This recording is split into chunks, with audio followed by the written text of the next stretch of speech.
direction le 10e, station Bonne Nouvelle. Pour une problématique typiquement parisienne, j'ai nommé la cuisine minuscule. J'ai 30 mètres carrés, je voudrais habiter dans un vrai 2 pièces. J'appelle qui? J'appelle Christophe Alves, le plus parisien de nos relookers.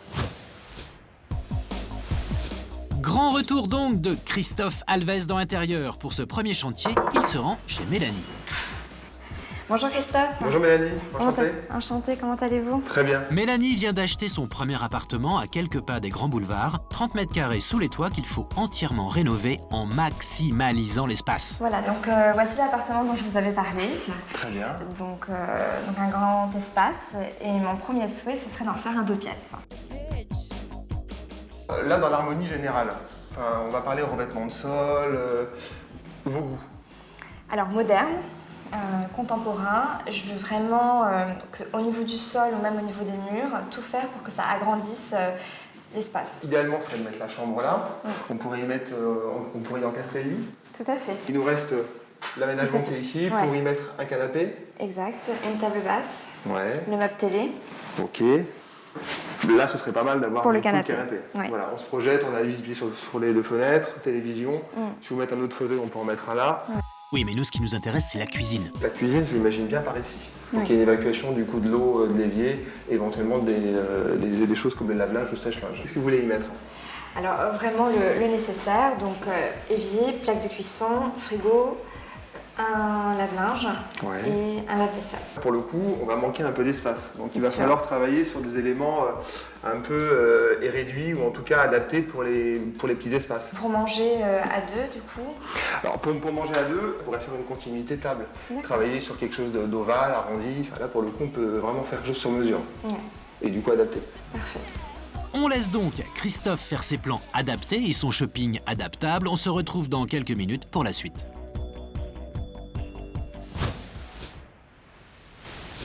Retour, station Bonne Nouvelle pour la suite de notre relooking avec Christophe Alves. Petit espace, petite cuisine, grosse espérance. Retour donc sur le chantier où, comme d'habitude, ça bosse vraiment.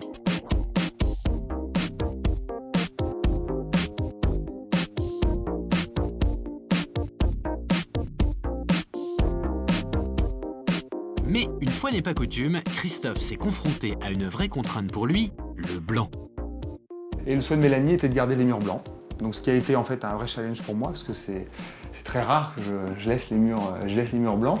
Donc il a fallu que je travaille du coup sur les matières, sur les couleurs, pour essayer de dynamiser quand même cet espace. Donc une base de gris en fait lui plaisait. Donc on est parti sur un gris perle au niveau de la façade de la cuisine et un gris anthracite au niveau du plan de travail béton. Et l'idée c'est d'accessoiriser sur les tableaux. Donc là je me suis lâché sur la couleur.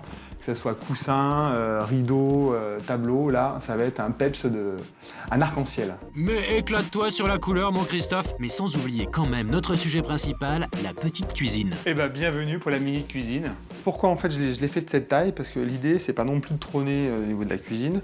Et donc, une fois qu'on a mis la table basse qui est là, il faut qu'on ait un espace nécessaire du coup pour bien circuler au niveau de la pièce.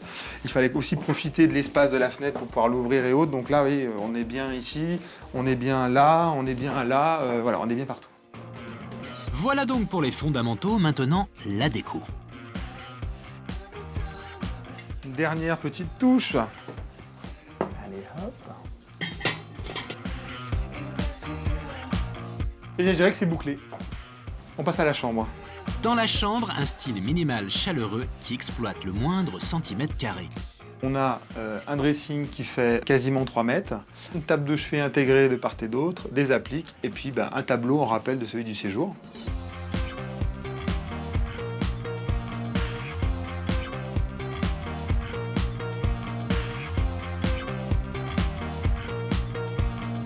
Chambre minimaliste, mais en tout cas, elle a toute une grande.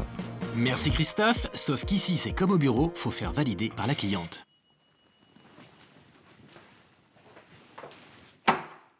Et... Bonjour. Salut Christophe. Bonsoir. Ça Vas-y, va? rentre. Et... Bon. C'est incroyable. Ah. C'est magnifique. J'ai l'impression que ça fait que c'est énorme, que c'est beaucoup plus grand que ce que j'avais avant. C'est super. j'adore. J'adore les couleurs, la cuisine, c'est magnifique. Et voilà ta chambre. Ah, c'est super. C'est vraiment génial, ouais. Donc comme tu m'avais demandé, en fait, Mélanie, c'est d'avoir un seul et même espace tout de même, d'avoir vraiment une fluidité et puis une bonne circulation. Donc je pense que la porte coulissante, elle s'intègre complètement, quoi. Le fait qu'elle soit double, ça fait une grande ouverture. Ouais, je veux dire, si tu veux profiter de tout ton volume, ça reste du coup ouvert. Donc tu peux accéder facilement du coup à chaque espace. Et pour plus d'intimité, tu fermes. Ta salle d'eau. Génial, elle est super grande. Grande douche, grand lavabo et plein de rangements. C'est exactement ce qu'il fallait. Bon, Mélanie, à nous, vous pouvez nous dire la vérité. C'est vrai que ça a été difficile de choisir tout séparément et de penser cet appartement comme un ensemble. Et en fait, là, je me rends compte que tout s'harmonise vraiment bien, que ce soit la chambre avec le séjour, vraiment la cuisine s'intègre bien dans l'espace. Et c'était vraiment ma plus grande crainte. Et là, je la trouve vraiment très chic, discrète et elle s'intègre parfaitement dans le séjour. Ça répond aussi à tous mes critères de départ, qui étaient voilà, d'avoir un vrai 2 pièces avec un coin jour et un coin nuit et qui me permet de garder quand même une bonne superficie dans les 2 pièces. Eh bien, ça a l'air de lui plaire vraiment à Mélanie. Bravo donc Christophe, on se retrouve très vite.